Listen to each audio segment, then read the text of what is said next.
চিরির বন্দরে একটি যৌথ অভিযান চালিয়ে প্রায় ৩৮.৫ কোটি টাকা মূল্যের অবৈধ সাপের বিষ সহ ৪ জনকে আটক করেছে বিজিবি ও র্যাব।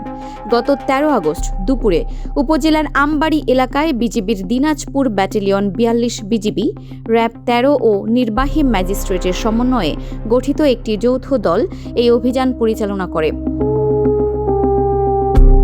৪২ বিজিবির অধিনায়ক লেফটেন্যান্ট কর্নেল আবদুল্লাহ আল মঈন হাসানের নেতৃত্বাধীন এই অভিযানে ৩টি কাচের জারে আনুমানিক ৫ কেজি ৭০০ গ্রাম ওজনের সাপের বিষ জব্দ করা হয়। এর পাশাপাশি পাচার কাজে ব্যবহৃত একটি প্রাইভেট কার, ২টি মোটর সাইকেল, ৪টি মোবাইল ফোন ও ৬টি সিম কার্ড উদ্ধার করে আইনশৃঙ্খলা বাহিনী। অভিযানে আটককৃতরা হলেন চিরির বন্দরের মোহাম্মদ জাহাঙ্গীর আলম, সদর উপজেলার মোহাম্মদ সালাউদ্দিন সঞ্জু, ফুলবাড়ির মোহাম্মদ আনিসুর রহমান এবং বিরামপুরের উজ্জ্বল আলী। বিজিবি জানায়, প্রাথমিক জিজ্ঞাসাবাদে আটককৃতরা নিজেদের একটি সংঘবদ্ধ আন্তর্জাতিক চোরাচালান চক্রের সদস্য বলে স্বীকার করেছে এবং এই বিষ পার্শ্ববর্তী দেশে পাচারের উদ্দেশ্যে পরিবহন করা হচ্ছিল।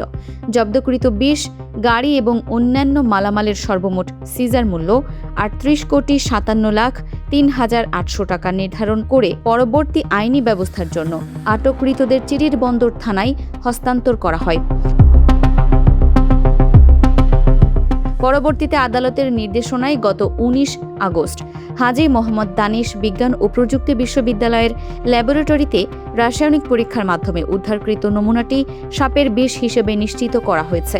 অতি মূল্যবান সম্পদ ও বন্য প্রাণীজাত অবৈধ পণ্য পাচার রোধে বিজিবির এই গোয়েন্দা তৎপরতা ভবিষ্যতেও অব্যাহত থাকবে বলে জানিয়েছেন ব্যাটালিয়ন অধিনায়ক। ফারহানা নিজাম, দিনাজপুর টিভি।